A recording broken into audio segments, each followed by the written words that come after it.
న్యాయం అభయహస్తంగా ఉండాల్సిన చోట నకిలీ దందా ప్రమాదకర స్థాయికి చేరింది.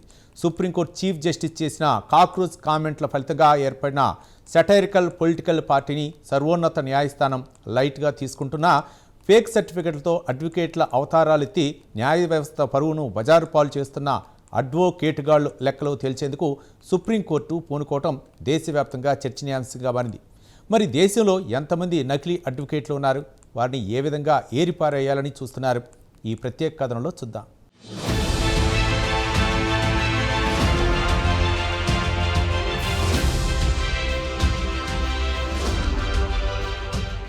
ఇటీవల సుప్రీంకోర్టు ప్రధాన న్యాయమూర్తి జస్టిస్ సూర్యకాంత్ చేసిన కాక్రోచ్ వ్యాఖ్యలు పెద్ద దుమారానే రేపాయి. అయితే ఆ వ్యాఖ్యలు దేశ యువతనుద్దేశించినవి కావని, దొడ్డిదారిన నకిలీ డిగ్రీలతో లీగల్ వ్యవస్థలోకి ప్రవేశించిన నకిలీ లాయర్లను ఉద్దేశించి చేసినవని సీజేఐ స్పష్టతనిచ్చారు. ఈ వివాదం ఒకవైపు కాక్రోచ్ జనతా పార్టీ నిరసనలకు దారితీస్తే, మరోవైపు దేశంలో వేళ్లూనుకున్న నకిలీ అడ్వకేట్ల దందాను మళ్లీ వెలుగులోకి తెచ్చింది.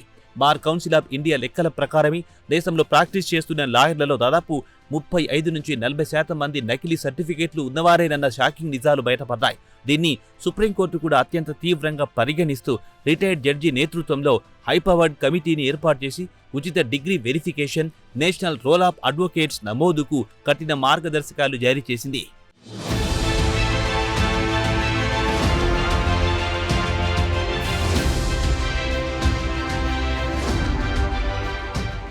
గత మే నెలలో ఒక అప్పీల్ విచారణ సందర్భంగా లీగల్ రంగంలో ఇల్లీగల్ గా ప్రవేశించి వృత్తి గౌరవాన్ని దెబ్బతీస్తున్న వారిని ఉద్దేశించి సీజేఐ జస్టిస్ సూర్యకాంత్ ఘాతు వ్యాఖ్యలు చేశారు. అయితే ఆ వ్యాఖ్యలను మీడియాలో ఒక వర్గం తప్పుగా వర్గీకరిస్తూ సీజేఐ దేశంలో నిరుద్యోగులైన యువతను కాక్రోచ్లతో పోల్చారు అని, అలా అయితే ఈ దేశంలో యువకులంతా కాక్రోచ్లేనని ప్రచారం చేస్తూ సెంటిమెంట్ రెచ్చగొడుతూ ప్రచారం చేసింది.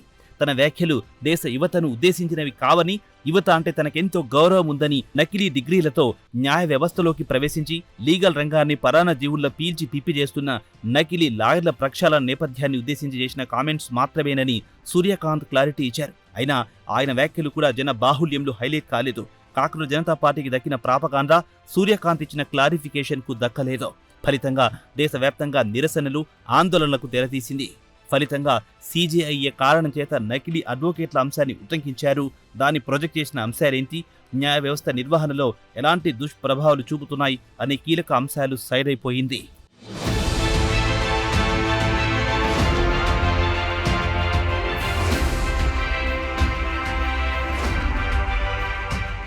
మరోవైపు సీజేఐ కామెంట్లను దురుద్దేశపూర్వకంగా వాడుకుంటున్నారని, దానిపై సీబీఐ విచారణ జరిపించాలని కోరుతూ సుప్రీంకోర్టులో ఒక పిటిషన్ కూడా దాఖలయ్యింది. అయితే దానంతా భావోద్వేగంగా తీసుకోనక్కర్లేదని చెబుతూ ఆ పిటిషన్ను అత్యవసర విచారణకు నిరాకరించారు. ఈ క్రమంలో అసలు దేశంలో నకిలీ లాయర్ల నెట్వర్క్ ఎంతలా వేళ్లునుకుపోయిందనే అంశంపై ఇప్పుడు తీవ్ర చర్చ నడుస్తోంది. బార్ కౌన్సిల్ ఆఫ్ ఇండియా వెల్లడించిన గణాంకాల ప్రకారం దేశంలో ప్రాక్టీస్ చేస్తున్న దాదాపు 18 లక్షల మంది అడ్వకేట్లు 35-40% వరకు నకిలీ డిగ్రీలు కలిగి ఉన్నవారు లేదా అసలు ప్రాక్టీస్ చేయని వారేనని ధృవీకరించడం విశేషం. దేశవ్యాప్తంగా 23 స్టేట్ బార్ కౌన్సిల్స్ ఉన్నప్పటికీ లాయర్లు ఒరిజినాలిటీని, వారి డిగ్రీల ప్రామాణికతను తక్షణమే సరిచేసుకోవడానికి యూనిఫైడ్ నేషనల్ డిజిటల్ రిజిస్ట్రీ లేకపోవడం ఈ నకిలీ డిగ్రీల ముఠాలకు అనుకూలంగా మారింది.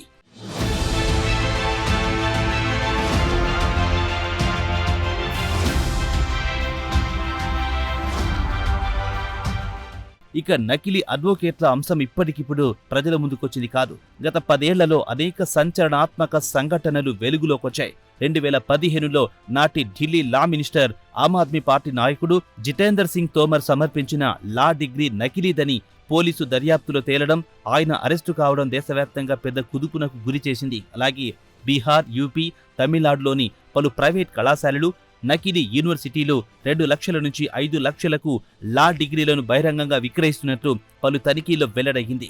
ఈ పరిస్థితి తీవ్రతను గుర్తించిన supreme court retired judge justice Deepak Gupta నేతృత్వంలో ఓ హైపవర్డ్ కమిటీని ఏర్పాటు చేసి దేశంలోని ప్రతి advocate certification, law degree, university రికార్డులను పక్కాగా వెరిఫై చేయాలని ఆదేశించింది.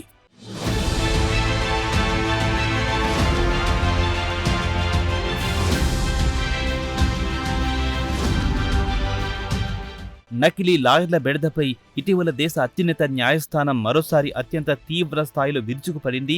గత జూన్లో సుప్రీంకోర్టు కేంద్ర ప్రభుత్వానికి, బార్ కౌన్సిల్ ఆఫ్ ఇండియాకు, స్టేట్ బార్ కౌన్సిల్తో పాటు యూజీసీ కీలక నోటీసులు జారీ చేసింది. దేశవ్యాప్తంగా ప్రాక్టీస్ చేస్తున్న అడ్వకేట్లందరి వివరాలతో ఒకే ప్రామాణికమైన national roll of advocates digital రిజిస్ట్రీని ఏర్పాటు చేయాలని ఆదేశించింది. అంతేకాకుండా సోషల్ మీడియా వేదికగా అవాస్తవ ప్రచారం చేసుకుంటూ అమాయక క్లయింట్లను మోసం చేసే లాయర్ల నిరోధానికి కఠినమైన గైడ్లైన్స్తో పాటు కోడ్ ఆఫ్ కాండక్ట్ తీసుకురావాలని సూచించింది. అర్హత లేని నకిలీ వ్యక్తులు న్యాయస్థానాల పవిత్రతను దెబ్బతీయడమే కాకుండా న్యాయం కోసం వచ్చే సామాన్యులను వంచడాన్ని ఏమాత్రం ఉపేక్షించేదే లేదని, వారిపై కఠిన క్రిమినల్ చర్యలు తప్పవని అత్యున్నత న్యాయస్థానం తీవ్ర స్థాయిలో హెచ్చరికలు జారీ చేసింది.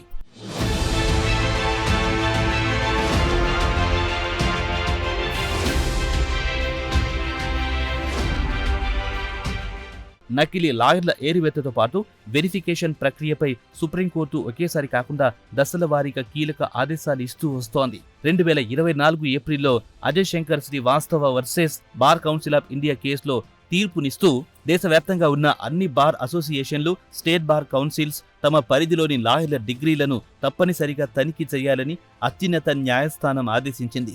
ఇక ఇటీవల 2026 జూన్లో సిజేఐ జస్టిస్ సూర్యకాంత్ వ్యాఖ్యల వివాదం, తదనంతర పరిణామాల నేపథ్యంలో ఈ వెరిఫికేషన్ ప్రక్రియను మరింత వేగవంతం చేయాలని సుప్రీంకోర్టు ఆదేశించడమే కాకుండా దేశమంతటికి కలిపి ఒకే ప్రామాణికమైన national roll of advocates digital వ్యవస్థ తీసుకురావాలని సూచించింది. ప్రస్తుతం జస్టిస్ దీపక్ గుప్తా నేతృత్వంలోని హైపవర్డ్ కమిటీ పర్యవేక్షణలో ఈ తనిఖీలు పురోగతిని సుప్రీంకోర్టు నిశ్చితంగా పర్యవేక్షిస్తూ ఉండడం గమనించాల్సిన అంశం.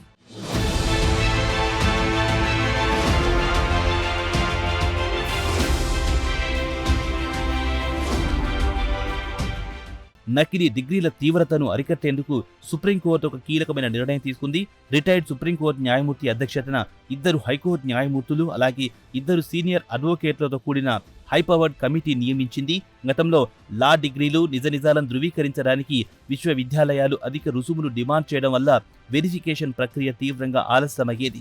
దీన్ని అరికట్టేందుకు బార్ కౌన్సిల్కు పంపే డిగ్రీల ప్రామాణికతను తనిఖీ చేయడానికి ఏ యూనివర్సిటీ లేదా ఏ ఎగ్జామినేషన్ బోర్డు ఎటువంటి రుసుము వసూలు చేయకూడదని ఆదేశాలిచ్చింది. అంతేకాకుండా నిర్దిష్ట గడువులోగానే ఈ తనిఖీ నివేదికలు సమర్పించాలని యూనివర్సిటీలను ఆదేశించింది. నకిలీలను ఏడివేసేందుకు వెరిఫికేషన్ ప్రక్రియను 2 స్థాయిల్లో నిర్వహించాలని కోర్టు సూచించింది. మొదటి స్థాయిలో అభ్యర్థి పొందిన ఎల్ఎల్బి లేదా లా డిగ్రీ, ఇతర విద్యార్హత పత్రాలకు సంబంధించి విశ్వవిద్యాలయాల రికార్డులతో నేరుగా సరిచూస్తారు. 2వ స్థాయిలో స్టేట్ బార్ కౌన్సిల్లో వారు పొందిన ఎన్రోల్మెంట్ నిజమైనదేనా, ఆ వ్యక్తి నిజంగానే న్యాయవాదిగా ప్రాక్టీస్ చేస్తున్నారా లేదా అన్నది ధృవీకరిస్తారు. మరోవైపు బార్ కౌన్సిల్ ఎన్నికల్లో పారదర్శకత పెంచేందుకు సుప్రీంకోర్టు కీలక నిబంధనను విధించింది. తమ సర్టిఫికెట్ల వెరిఫికేషన్ పూర్తయి అవి అసలైనవని నిరూపించుకున్న అడ్వకేట్లను మాత్రమే బార్ కౌన్సిల్ ఓటర్ల జాబితాలో చేర్చాలని స్పష్టం చేసింది. తనిఖీలు పూర్తి కాని వారికి లేదా నకిలీ డిగ్రీలున్నట్లు తేలిన వారికి బార్ కౌన్సిల్ ఎన్నికల్లో ఓటు వేసేందుకు కానీ, పోటీ చేసేందుకు కానీ ఎట్టి పరిస్థితుల్లోనూ అర్హత ఉండకూడదని నిర్దేశించింది.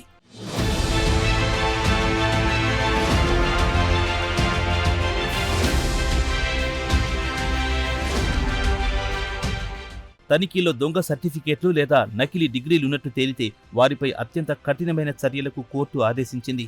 అలాంటి వ్యక్తి ఎన్రోల్మెంట్ను ఆ క్షణం నుంచే చెల్లకుండా రద్దు చేసి బార్ కౌన్సిల్ రికార్డుల నుంచి తొలగించడమే కాకుండా వారికి సహకరించిన వారిపై క్రిమినల్ కేసులు నమోదు చేయాలని ఆదేశించింది. ఈ మోసాలకు సహకరించే బార్ కౌన్సిల్ సిబ్బంది, దళారులు లేదా ఇతర లాయర్లపైన తీవ్రమైన క్రమశిక్షణ చర్యలు తప్పవని హెచ్చరించడం గమనించాల్సిన అంశం. తమ పరిధిలో జరుగుతున్న అడ్వకేట్ల సర్టిఫికేట్ల వెరిఫికేషన్ పురోగతిపై క్రమం తప్పకుండా సుప్రీంకోర్టుకు సమగ్ర స్టేటస్ రిపోర్టులు సమర్పించాల్సిన బాధ్యతను స్టేట్ బార్ కౌన్సిల్పై పెట్టింది.